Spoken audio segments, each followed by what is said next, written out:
वहीं मध्य प्रदेश की शिवराज सरकार पहले से ही आर्थिक संकट से गुजर रही है। प्रदेश का खजाना खाली हो चुका है। सरकार पर कर्ज का बोझ लगातार बढ़ता जा रहा है। बावजूद इसके चुनावी साल में शिवराज सरकार जनता को लुभाने के लिए नई घोषणाएं कर रही है।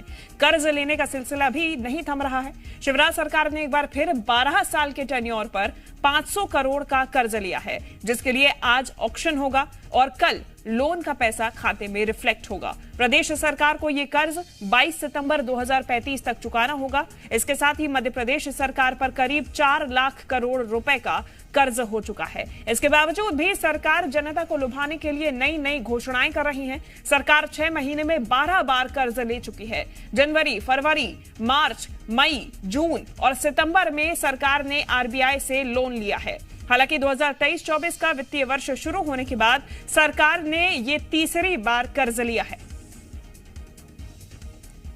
चलिए ज्यादा जानकारी लेंगे। जी मीडिया संवाददाता आकाश द्विवेदी हमारे साथ जुड़ गए हैं। आकाश, सवाल पूछने लायक अब कुछ बचा नहीं है। चुनाव से ठीक पहले घोषणाएं और वो घोषणाएं पूरी करने के लिए ये कर्ज।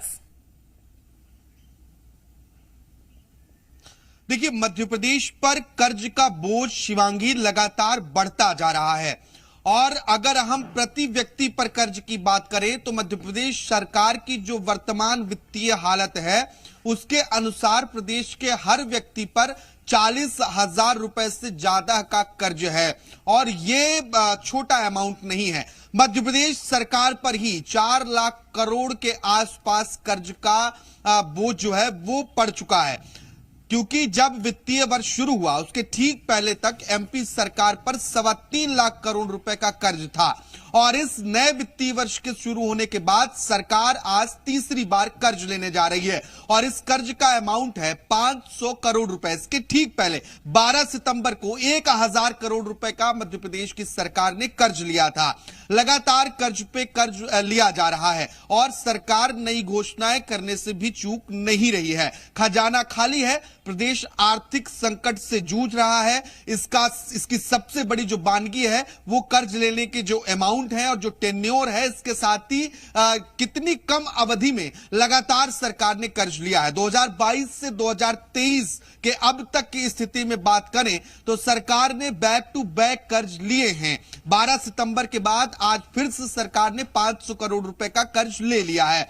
इतनी खराब वित्तीय हालत के बावजूद सरकार लगातार चुनावी साल में लोगों को लुभाने के लिए नई घोषणाएं कर रही है। अगर उन घोषणाओं पर हम नजर दौड़ाएं तो देखिए, लाडली बहना योजना, इसके बाद 450 रुपए में सिलेंडर देने की योजना, मुख्यमंत्री सीखो कमाओ योजना, इसके अलावा तमाम और अलग अलग योजनाएं हैं जो पिछले कुछ महीनों में ही मध्य प्रदेश में जन्म लेती हैं और इन योजनाओं को लेकर जो सियासी जानकार हैं वो यही बताते हैं कि सरकार चुनावी साल में लोगों को लुभाने की कोशिश कर रही है, वोट बटोरने के लिए ऐसी घोषणाएं की जा रही हैं।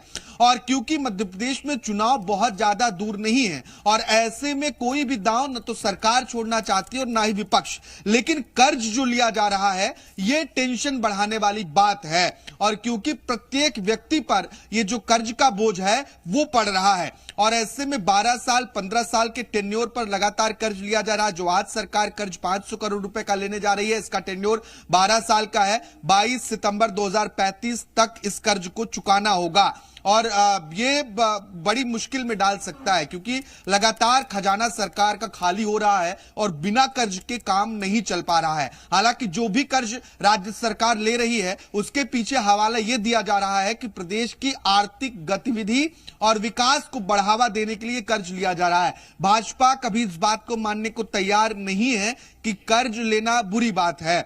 हमेशा से ही बीजेपी ये बताती है कि कर्ज लेकर जनता का विकास किया जा रहा है, लेकिन विपक्ष को इस बात से ऐतराज रहता है और अब सरकार ने फिर कर्ज लिया है तो निश्चित तौर पर एक बार फिर मध्य प्रदेश का सियासी पारा चढ़ने वाला है क्योंकि बहुत कम वक्त शेष है आचार संहिता लगने में और इसके बाद चुनाव की तारीखों के ऐलान में और उसके ठीक पहले 1000 करोड़ और अब 500 रुपए करोड़, ये बड़ा अमाउंट है। आगे सरकार और भी कर्ज ले सकती है।